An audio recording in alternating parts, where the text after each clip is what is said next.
Assalamualaikum warahmatullahi wabarakatuh. Apa kabar anak-anak hari ini? Kita bertemu lagi dengan Ibu Dias Damasyanti. Hari ini kita akan mempelajari materi di kelas 3 SD, tema 2, menyayangi tumbuhan dan hewan, subtema 1, manfaat tumbuhan bagi kehidupan manusia. Adapun yang kita pelajari hari ini adalah tentang wujud syukur terhadap Tuhan Yang Maha Esa atas keanekaragaman hewan dan tumbuhan dan bersikap baik terhadap sesama manusia sesuai dengan Pancasila sila pertama, kemudian menyanyikan lagu Cemara dan Tomat, melakukan gerak meliukkan badan, mempelajari dongeng, dan mempelajari sifat komutatif pada operasi hitung penjumlahan bilangan cacah 3 angka. Anak-anak, tahukah kalian bahwa tumbuhan memiliki banyak manfaat? Di antaranya, 1, sebagai sumber makanan. Ya, tentu saja contohnya ada sayuran, buah-buahan yang mana sering kita makan. 2, bahan baku industri seperti kayu, ranting, rotan, dan damar. 3, peralatan rumah tangga, diantaranya sendok sayur dan sendok nasi yang terbuat dari tempurung kelapa, kemudian keranjang dari bambu. 4, bahan pakaian, yaitu kapas untuk membuat kain menjadi pakaian.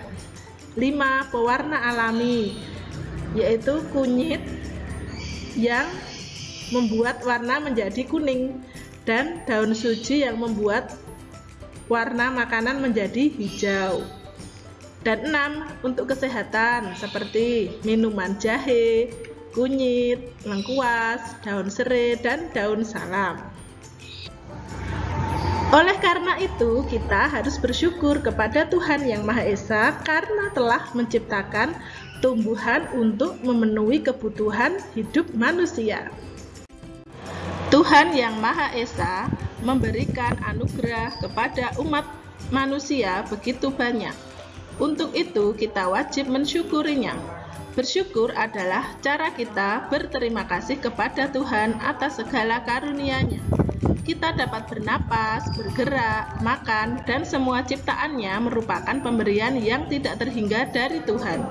Bentuk syukur atas ciptaan Tuhan Yang Maha Esa sesuai dengan sila pertama pada Pancasila yang diwujudkan dalam kehidupan sehari-hari. Wujud syukur kepada Tuhan atas keanekaragaman hewan dan tumbuhan bisa diwujudkan dengan menyirami tanaman untuk tumbuhan dan memberi makan ayam atau hewan peliharaan. Kemudian, bagaimana cara berterima kasih kepada tumbuhan? Yaitu dengan diberi pupuk, diberi air, dan sinar matahari yang cukup, tidak merusak tanaman, tidak menebang pohon, dan melakukan penghijauan. Cara berterima kasih kepada hewan dengan apa saja? 1, memberi makan dan minum, tidak menyiksa hewan, membersihkan kandang, tidak mengeksploitasi hewan secara berlebihan, kemudian melindungi hewan langka. Wujud syukur terhadap manusia: 1, mengucapkan terima kasih ketika sudah ditolong orang lain. 2, tidak bersikap sombong ketika sudah memberikan bantuan kepada orang lain. 3, memberikan bantuan kepada orang lain dengan tulus ikhlas. 4, tidak mengungkit-ungkit pemberian yang sudah kita berikan kepada orang lain. Bagaimana cara bersikap baik kepada sesama? 1, menolong teman yang sedang kesusahan. 2, menjalani silaturahmi. 3, mendoakan teman yang sedang sakit. Dan 4, membantu korban bencana alam. Selain rasa syukur, sikap jujur dan segera meminta maaf sesuai dengan Pancasila sila pertama. di mana jujur merupakan berkata sesuai dengan kenyataan atau berperilaku sesuai aturan, dan permintaan maaf merupakan ungkapan penyesalan untuk kesalahan yang kita perbuat. Marilah anak-anak, kita senantiasa bersyukur, berkata jujur, dan meminta maaf apabila melakukan kesalahan, agar hidup ini menjadi tenang dan damai. Bentuk lain dari sikap bersyukur yaitu dengan selalu menjaga kesehatan tubuh. Agar sehat, tubuh perlu berolahraga. Tubuh menjadi sehat juga dengan menghirup udara yang mengandung banyak oksigen atau udara bersih. Tanaman memberikan banyak oksigen pada lingkungan. Gerakan memutar atau meliukkan badan dapat dilakukan untuk melenturkan tubuh. Dengan demikian, otot tidak kaku dan peredaran darah akan menjadi lancar. Nah, anak-anak, kita ikuti gerakan yang pertama, yaitu badan berdiri tegak. Yang kedua, kepalkan kedua tangan dan diletakkan di pinggang. Gerakan ketiga, putarlah badan ke kanan dan ke kiri. Gerakan keempat, badan kembali berdiri tegak. Gerakan kelima, rentangkan kedua tangan ke depan. Gerakan keenam, putarlah badan ke arah bawah dengan membungkukkan badan. Gerakan ketujuh, putarlah badan ke kanan bawah.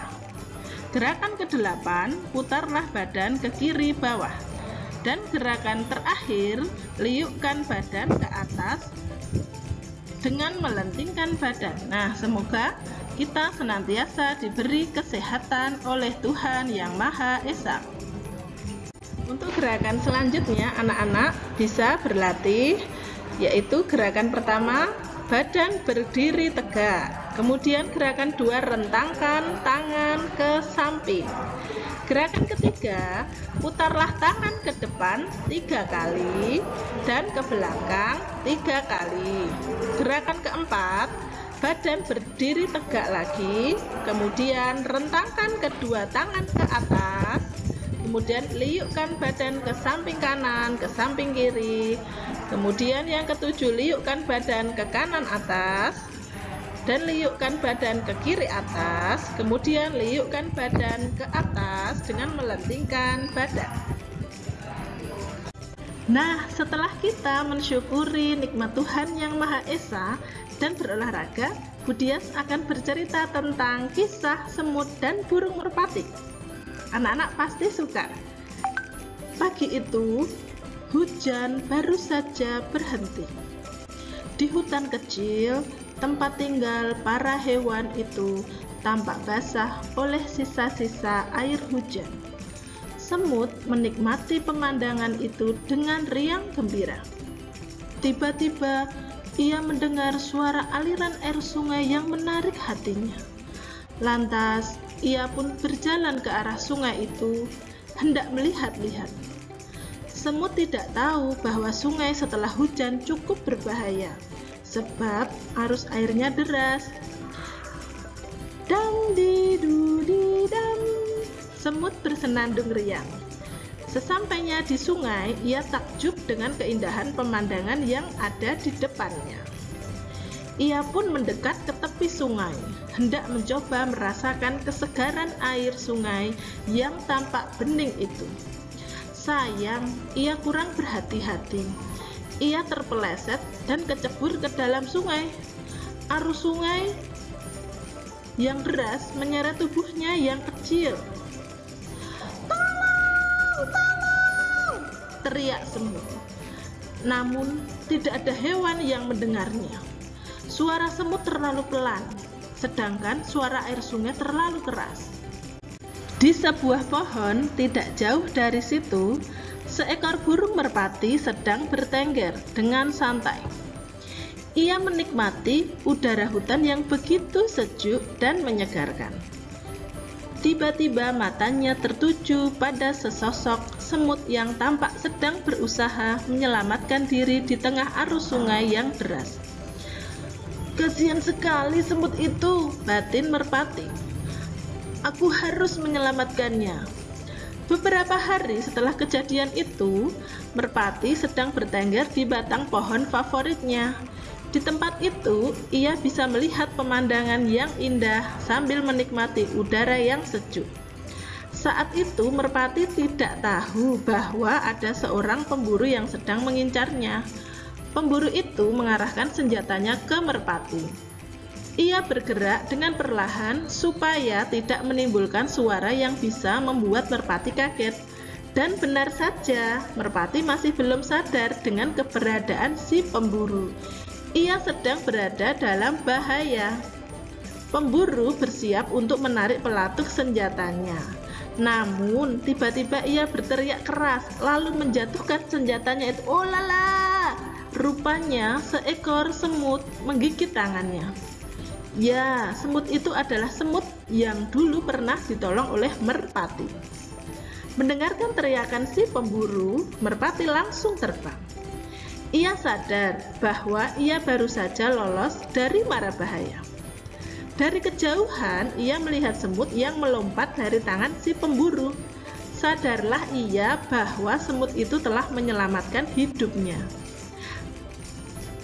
Terima kasih semut, teriak Merpati sambil terbang menjauh, menghindari si pemburu. Semut mendengar ucapan itu, ia sangat senang karena bisa membalas budi baik Merpati. Nah, dari dongeng yang Ibu Dias baca, pelajaran apa saja yang dapat kita petik? Ya, pertama bahwa kita harus saling tolong-menolong. Yang kedua, kita harus mengucapkan terima kasih ketika sudah ditolong. Dan yang ketiga, kita juga harus membalas kebaikan orang lain yang sudah menolong kita. Anak-anakku, kisah semut dan Merpati tadi itu adalah sebuah dongeng, di mana dongeng termasuk cerita tradisional yang disampaikan secara turun-temurun. Dongeng adalah bentuk sastra lama yang bercerita tentang suatu kejadian yang luar biasa terjadi di luar nalar manusia yang penuh fantasi dan khayalan atau tidak nyata. Ciri-ciri dongeng yang pertama, memiliki alur yang sederhana atau urutan cerita yang sederhana. 2. Alur ceritanya singkat dan cepat. Jadi, pendek ceritanya, tidak perlu panjang lebar. 3. Tokoh tidak diceritakan secara rinci atau jelas. 4. Peristiwa di dalamnya kebanyakan fiktif atau khayalan atau tidak nyata. 5. Disampaikan secara lisan sebagai hiburan atau pengantar tidur. Biasanya anak-anak kalau mau tidur sering didongengkan oleh orang tua. Nah, itu secara lisan. 6. Dongeng mengandung pesan moral kepada pendengar atau pembacanya. Ya, pesan moral itu tadi pesan kebaikan dari kisah atau dongeng yang sudah diceritakan atau dibaca. Adapun unsur dongeng itu ada 7. Yang pertama tema. Tema itu atau judul itu gagasan pokok sebuah dongeng. Jadi isinya dongeng itu apa?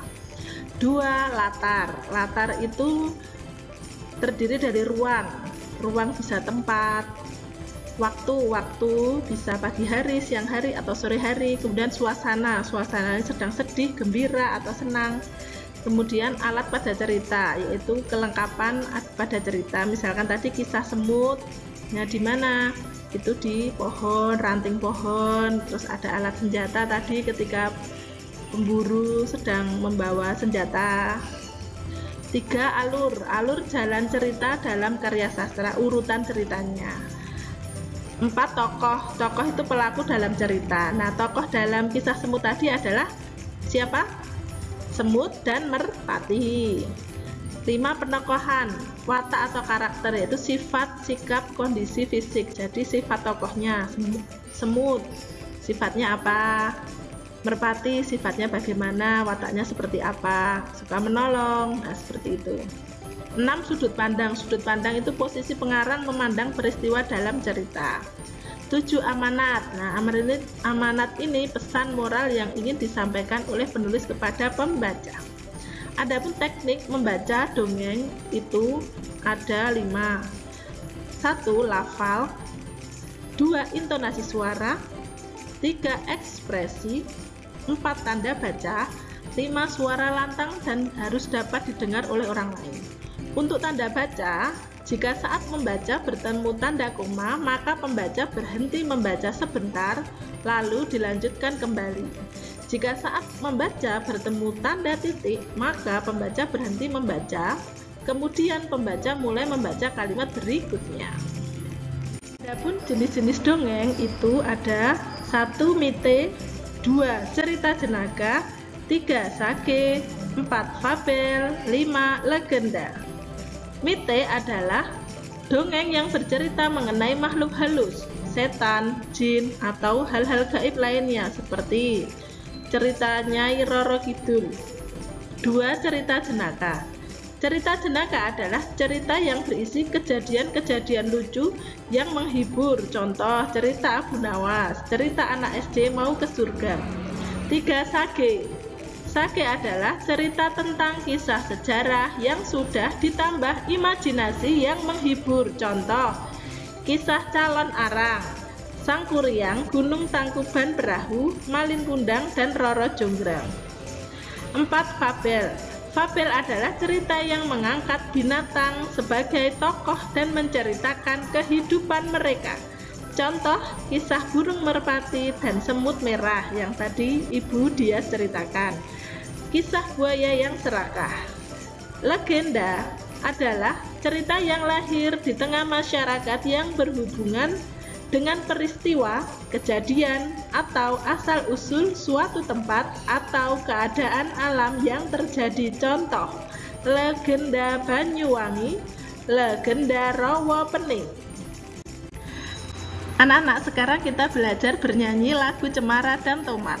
Dengarkan Bu Dias dan ikuti.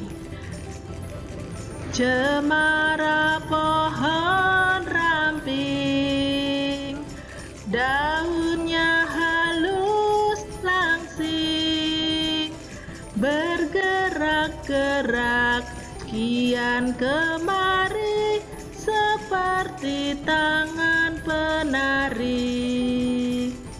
Ketika angin lalu menyentuh daun cemara, terdengar desir di telingaku sebuah lagu merdu.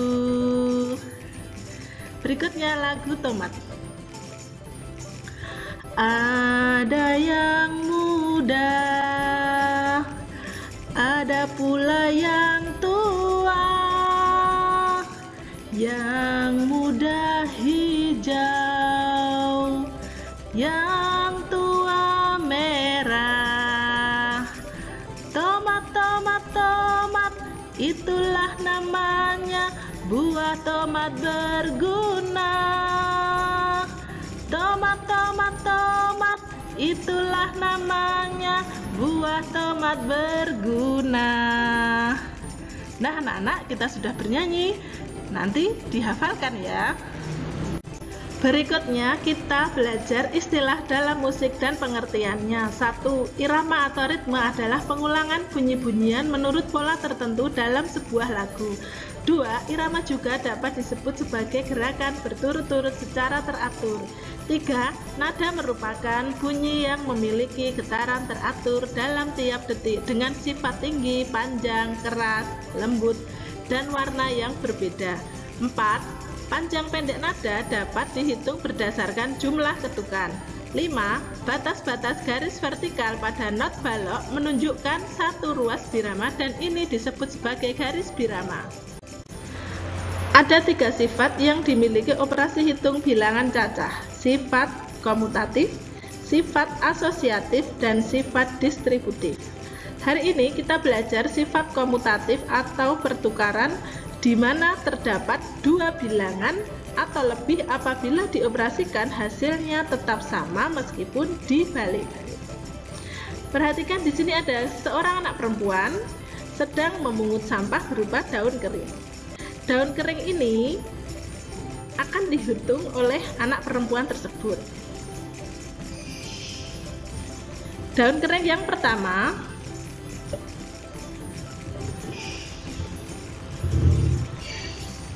Iya, ini berjumlah 35.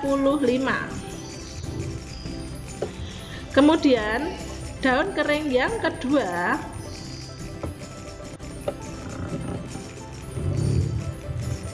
berjumlah 15. Kemudian Ibu Dias tambahkan 35 ditambah 15, hasilnya berapa?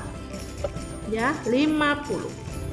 Nah, bagaimana jika posisi tempat yang pertama dengan yang kedua dibalik? Jadi seperti ini, 15 ditambah 35 sama dengan 50. Nah, hasilnya sama atau tidak anak-anak? Ya, hasilnya sama, 50. Jadi 35 ditambah 15 sama dengan 15 ditambah 35. Ini namanya sifat komutatif atau pertukaran dalam operasi hitung bilangan cacah. Berikutnya kita terapkan pada penjumlahan 3 angka.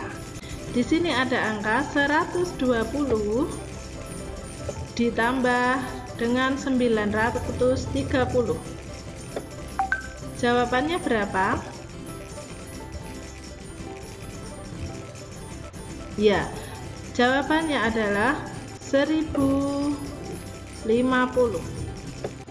Berikutnya, penjumlahan yang kedua, kita balik 930 ditambah dengan 120. Jawabannya berapa? Ya, ternyata jawabannya sama, 1050. Jadi, 120 ditambah 930 sama dengan 930 ditambah 120 dan hasilnya 1050. Kita ke soal cerita. Dayu mengunjungi pamannya yang seorang petani kelapa. Dayu melihat panen kelapa di kebun pamannya. Terdapat banyak mobil truk akan mengangkut buah kelapa ke kota.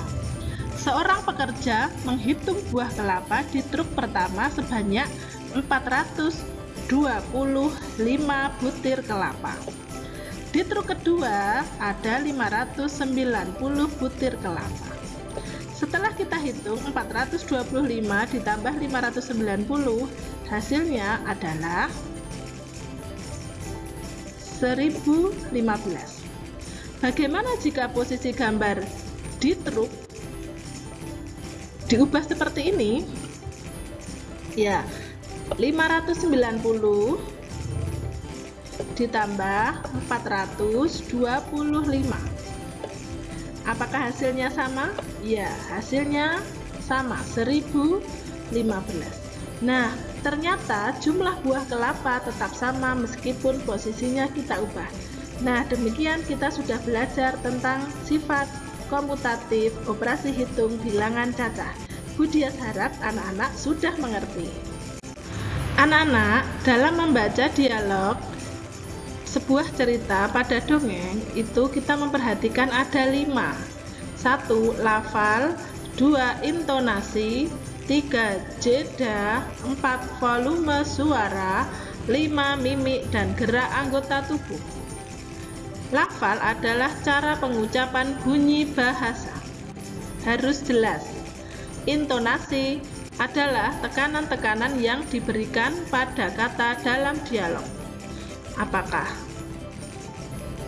naik atau turun? Jeda disebut juga perhentian, berfungsi memberikan tanda dalam batasan suatu kalimat.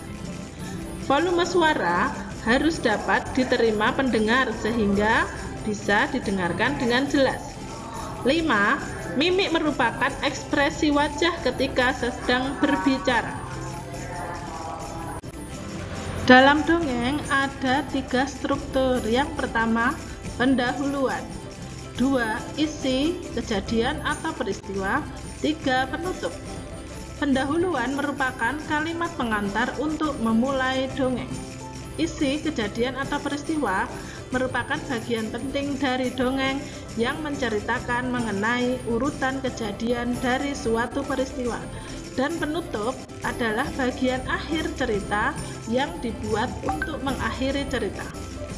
Dalam memerankan tokoh dalam dongeng, yang perlu diperhatikan adalah 1. Membaca dialog dalam naskah drama. 2. Acting. 3. Blocking.